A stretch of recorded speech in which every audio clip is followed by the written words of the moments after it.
All right. Yo, yo, yo, what's that word? So the 32 Minute Podcast got a banger interview today. I don't do good at introducing people, so you go ahead and introduce yourself, brother. All right, I'm Chalil Figueroa. Here just happily to be on the podcast. For sure, for sure. We're definitely gonna chop it up. So my first question, what inspired you to pick up a basketball for the first time in your life? Uh, well, I originally started off playing baseball, but it was kind of, a lot of people started talking about my height. And then once I actually got on the court and stuff, it's just pretty much, I felt like I was at peace on the court from pretty much from like the time I picked up a ball. Sure. So, and then that, and then, had a couple family members that were pretty set on basketball and stuff happened with them. So it kind of was just me trying to put the pieces together for the family and all stuff like that. Right. Were you always one of the tall kids like in the group, or like was that like a growth spurt type situation? Uh, I've always been like the tallest out of like kids in my age group. Yeah. I'll say probably like eighth grade, I was like 6 foot. And then freshman year, summer going into sophomore year, I'll probably say that's when I got to like 6'3", 6'4". But yeah, I've always been like the tallest kid in the group, stuff like that. Well, let me ask you this. Has that ever, because I know sometimes they say tall people, like they wish they were smaller because how people treat them. Have you ever felt that type of way? Like because you were tall, people treated you some type of way and you ain't like it sometimes? Uh, Not really. It's more of there's certain things that I have trouble with because I'm taller that Right. I feel like if I was shorter, I wouldn't like, it's even to the point where getting out of bed, is a hassle sometimes just because of how tall I am, stuff Yeah. like that. Then you got the occasional people like at grocery stores asking me to pick stuff off the top shelf and stuff like that. But nothing really crazy like that. I feel you. So my second question, did you play AAU basketball? Yeah, I did. You play AAU, good, okay. So I got a two-part question for that. All right. All right. What were the rewards of playing AAU basketball? Um, I would say the main thing for me was probably like the brotherhood because once you get accustomed to the team, that's like your team for the next couple years and stuff. Just the bond, going out of state, all the trips, all stuff like that, and just being able to be independent. You'll be able to all different types of college coaches, stuff like that.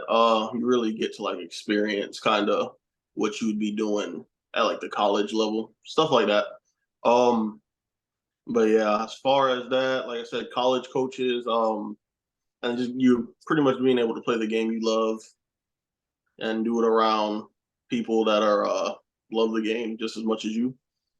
Yeah, I had how do you foster that teamwork when it's people coming from all different places and seemingly, it seemed like from the outside looking in that everybody wants role, everybody wants to be a certain type of player in AAU.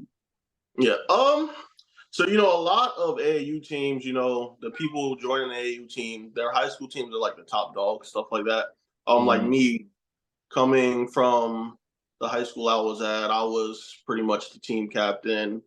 Everybody MVP, stuff like that. Everybody like relied on me on the team. It's really just because once you get around people with the same talent wise, it's more of just kind of trying to find your role to help the team win. That's kind of just letting your ego go to the side, stuff like that. At the end of the day, what you want to do is win, and to win, you have to make sacrifices. So, Yeah, that's why I was going to ask you for my second part of that question. What are some of the challenges of playing AAU basketball? um, like I said, like you said, since we're coming from different areas and stuff, it'd be trying to get that team chemistry, trying to find your role. Because, like you said, you can go from being a 25 game scorer to the AAU team. All you're needing to do is become a 3-and-D guy, pretty Right. much. So it's really just trying to find your role is probably the most difficult thing. Like for me, I went from pretty much doing everything to just being a guy that kind of played defense and rebounded and, just got the little tic tac points here and there. Yeah. Right. So tell us how it was playing at Lehigh Senior. Why I first met you. First year was rough. And as you know, first year was pretty rough. But it was new coaching staff, stuff like that. But sophomore year, when Lehigh pretty much, that's when we exploded out on the map. Those are some good times. I still keep in contact with a few of those guys and stuff like that. But just Coach McNew, female coach. Some people kind of iffy about that, but you see what she did with us pretty much. It's Right. really just the same thing because there was a couple transfers, so same thing, just trying to find the team chemistry. But once we got rolling, it's pretty good. That was probably my most enjoyable season out of high school. Well, But yeah, I just the was gonna bonds with everybody. I was gonna ask you my second question about that was actually gonna be about Coach McNew. Like what type of personal experience did you have when you So she was probably honestly the first coach that I would know would go to bat for me regardless of anything. She was the person, whether you were right or wrong, she'd let you know the truth. No sugarcoating anything, but she'd also let you know that she always has your back through anything.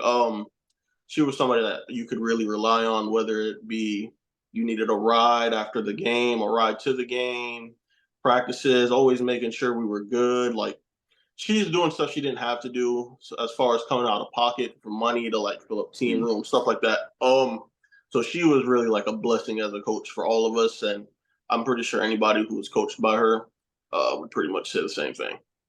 she's definitely a legend at Lehigh, Coach McNew. How does it feel having a former teammate as now the head coach at Lehigh Senior and Bernard Edwards, BJ? So I know he was at like South Fort Myers and stuff for a little bit. I talk to him every now and then, but seeing the people you've grown up with or people you played with succeed at something that they love to do, regardless of if I keep in close contact with them, I'm always going to be happy. Like you said, just because they're doing something great, doing something out of the ordinary, and doing something that they love. So just anybody on the team, if they're doing something they love, I'm gonna always support and be happy, show my support. Right. So tell me, we're gonna transition a little bit. Tell me about playing at Gateway Charter. How was that going from um, essentially playing a role at Lehigh Senior to now you're the man, like you said, team captain, MVP? How was those years at Gateway Charter? It was a big difference. So at Lehigh, I have a bad game. I'm in that role to where me not scoring as much as I need to, or me not making those extra effort plays as team captain and stuff. I don't really affect the game as much as at Gateway. So pretty much at Gateway, it was how my game went. It's pretty much how the game went for my teammates. They pretty much followed behind me. So it was more of me having to step up, be the leader, um, try to get the guys involved, try to calm us down, stuff like that. And then even to the point where even trying to step up on defense, trying to set the tone, taking charges, all stuff like that, just trying to keep us up to date and on pace with every other team we've played and stuff like that. What were some of the characteristics of like upgrading your leadership? Like what So changes did you have to make? honestly, it was a lot of mental stuff that I had to go through, to be honest, because said I'm coming from somewhere where the team's not relying on me. To me, actually being the leader of the team, them relying on me. But it's more of just me coming to, I guess you can say, like having to be more assertive. Right. Speaking my mind, letting it be known, kind of just helping guys get into position, just kind of leading by example, stuff like that. Just so that if the team leader does it, most of the guys follow. Kind of Right. just that kind of mentality. What put that into your back like that this is what I have to do? Because some people, there's different types of leaders out there. There's ones that are more loud or ones that lead by example. Like what put it in your back to say, hey, I have to do this now that I'm in this position that I'm in? Well, we had a young team. Right. So there was probably 4 or 5 upperclassmen on that team. All the rest were sophomores, freshmen. So, kind of just trying to set an example for them because they are the future of Gateway. And, Right. you want to leave that legacy. You want to set those building blocks, stuff like that. So I just wanted to get Gateway on track to do that. You see this year what they did, stuff like that. So kind of just setting that foundation for years to follow. That's really what inspired me. Sure. Okay. So tell us a little bit about picking the college of your choice, the one that you end up going to. Before you go into why you chose the one that you went to, what was that process like? So me, I wasn't really getting recruited till about junior year summer off of the AAU circuit because I was playing my role at Lehigh, stuff like that, and then I broke out onto the scene in Lee County my junior year. But it's more of you just trying to find the right fit. You want to. Some people like to be close to home, because there's stuff like that that does have an effect on you. Um, it's really just what's best for you. You want to just make sure you're doing that. So it can be stressful, but you also just have to keep in mind that when it comes to what you want to do, you want to be comfortable because it's going to matter once it comes to you playing mentally, physically, all stuff like that. It might have been the school that you selected, but if not, or if so, what coach gave you the best pitch and like how was that pitch sounding? Um, so it was the school I selected. It was more of, it's a small town school in South Dakota. There's really nothing to do. So, me being young, I'm like, okay, that's probably good. I can just keep on my studies, basketball, there's nothing to do to get me in trouble, stuff like that, gym access all the time. And then it was the chance that they gave me to come in and play a little bit, opposed to me having to, or me not getting the nod, but they said they were going to give me a chance from the jump. That's what's up. That was up.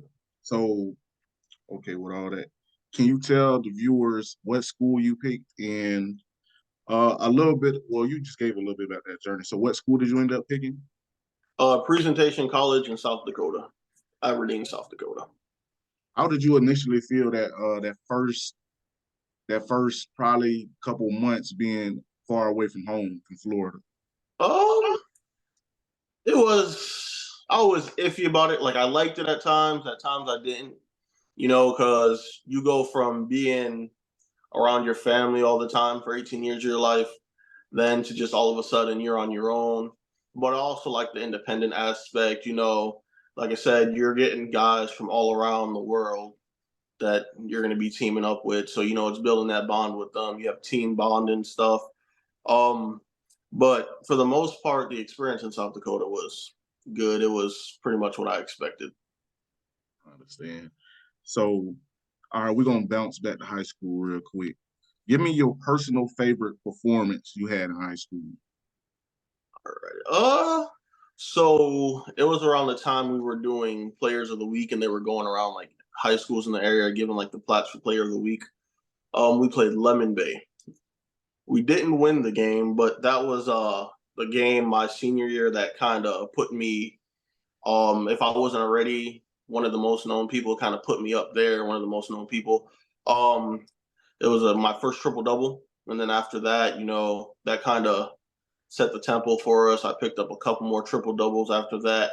But that was just my favorite game because, like I said, even though we didn't win, it set the tempo for the season that we knew we could hang with just about anybody that we played.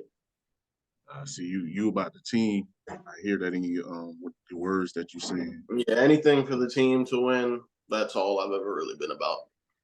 Yeah, that. So, same question, but based in college. What was your favorite experience or favorite performance in college?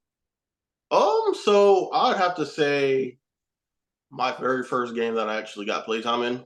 It was just it was a good experience, but a humbling experience at the same time. Because Mm, like you said, you go from high school being the top dog to now you're going against dudes that are stronger than you, taller than you. So it kind of just put me on notice, like, okay, this is something. If I'm gonna make it work, I have to take it serious. It was kind of like a wake up call, mm. but I'm thankful for that just because like I said, it opened my mind to different aspects of the game. Well, a little side question.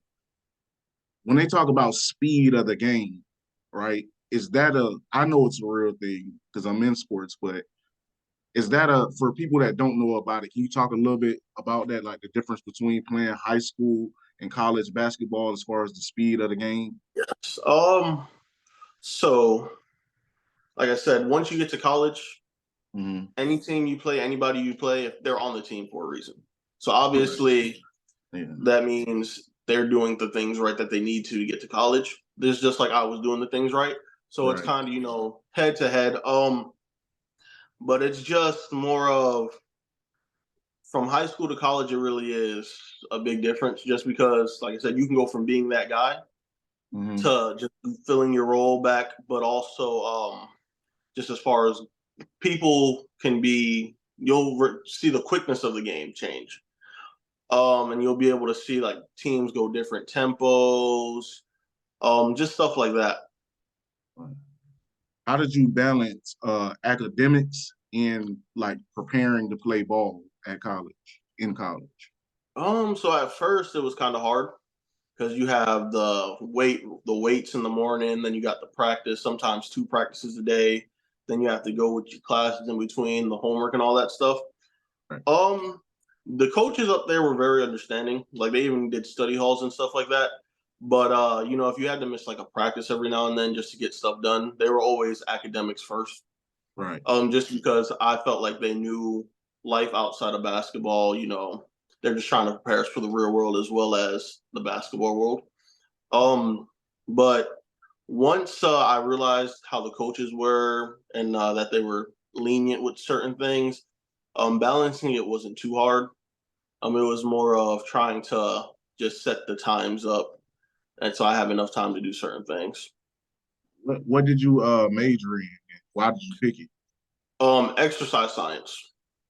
So I did that just because if I wasn't going to be playing the game of basketball or just any sports in general, it's something to where I can kind of stay around sports, whether it be being a physical therapist, stuff like that. I love sports in general.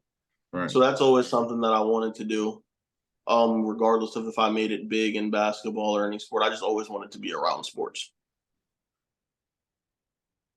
Right. Was there a moment in your basketball career where you faced adversity, and how did you deal with it? Let's see. I would say there was a few times. First time being probably well, not the first time, but one time college. Like I said, you go into college, they give you the chance to start, me being who I am, egos aside and everything, I wanted to play.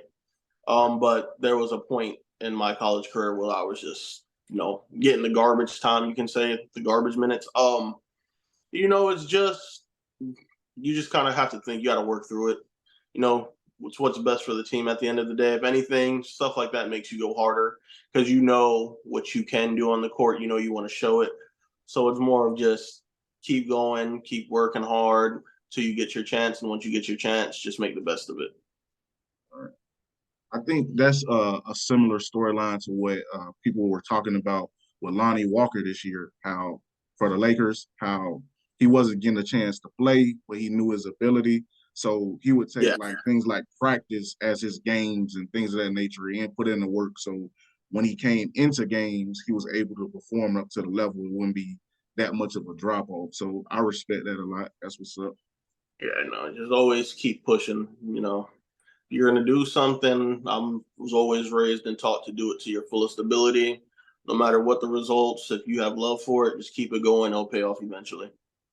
Sure.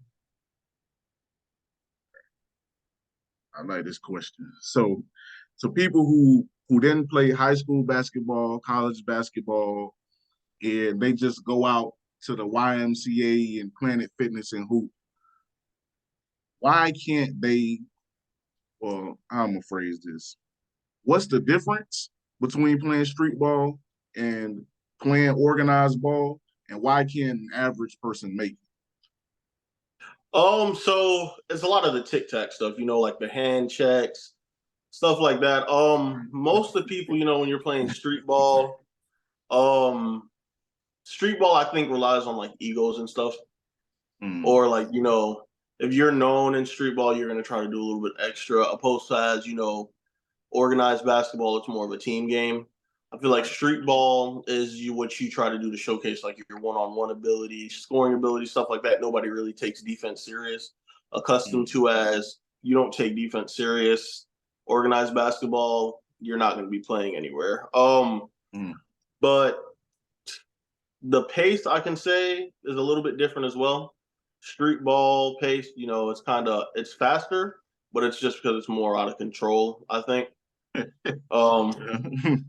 Yeah, it's not, I wouldn't say out of control, but it's more of kind of just trying to score as fast as you can. Opposed to as organized basketball, you have all these set plays, stuff like that, stuff that you need to work on to improve your game. Opposed to as street ball, you're really just trying to have fun. You're with your friends, stuff like that. Right.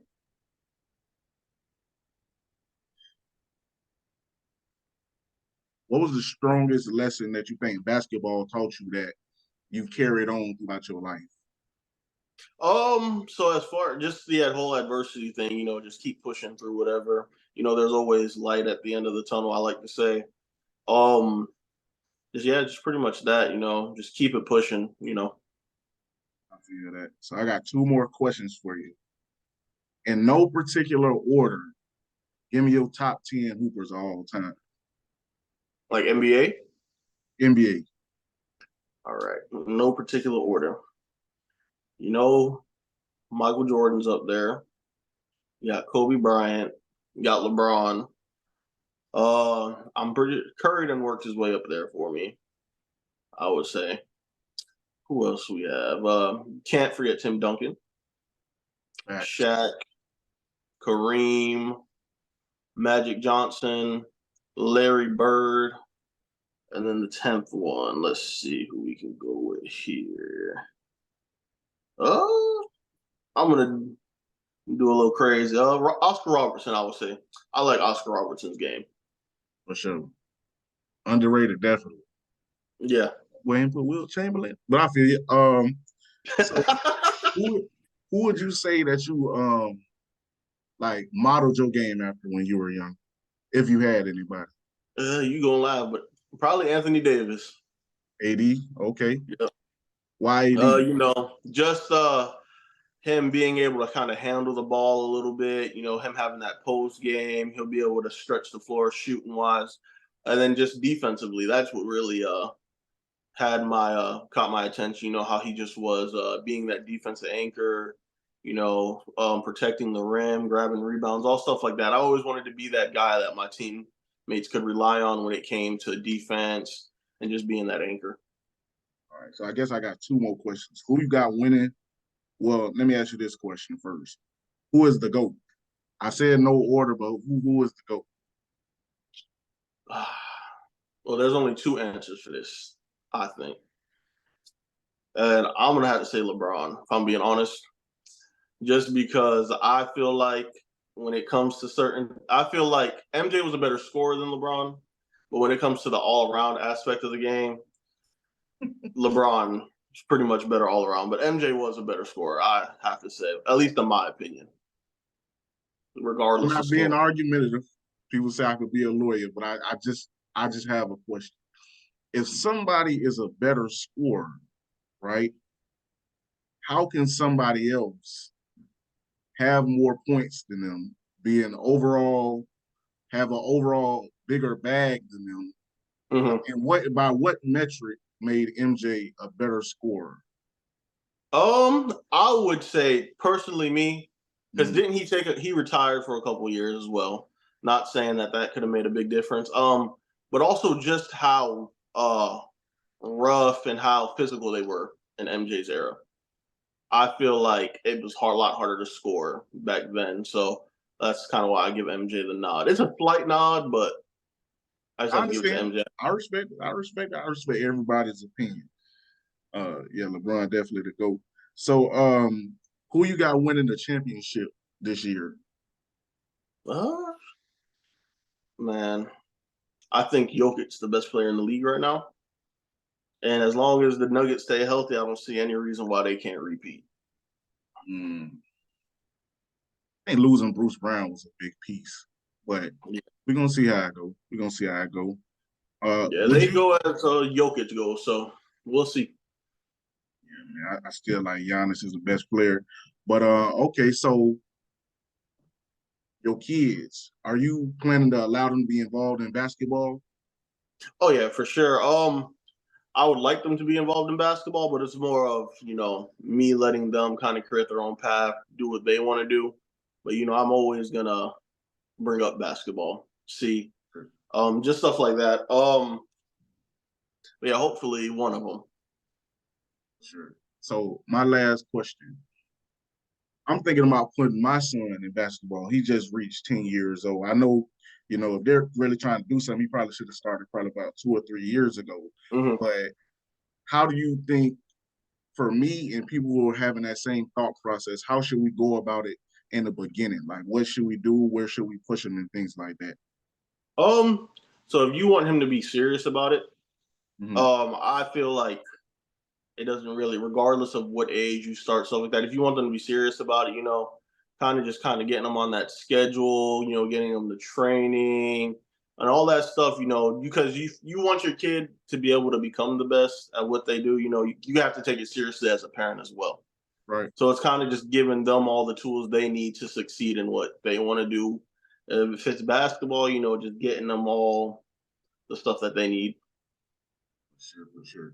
So closing out here, you want to tell the people a few of your socials and things like that? Tell them where they can find you at. So yeah, Instagram, it's billion baby _2, 2 B's and BILLONBABBY _2. Um, and then Facebook's just Chalil Figueroa. If anybody ever needs to reach out to me about some advice about basketball, stuff like even real life stuff, I'm 26, which might be young to you guys, but I've gone through enough of stuff to, I'm always willing to try to help somebody. With that, go and hit the stop the recording if I can find it.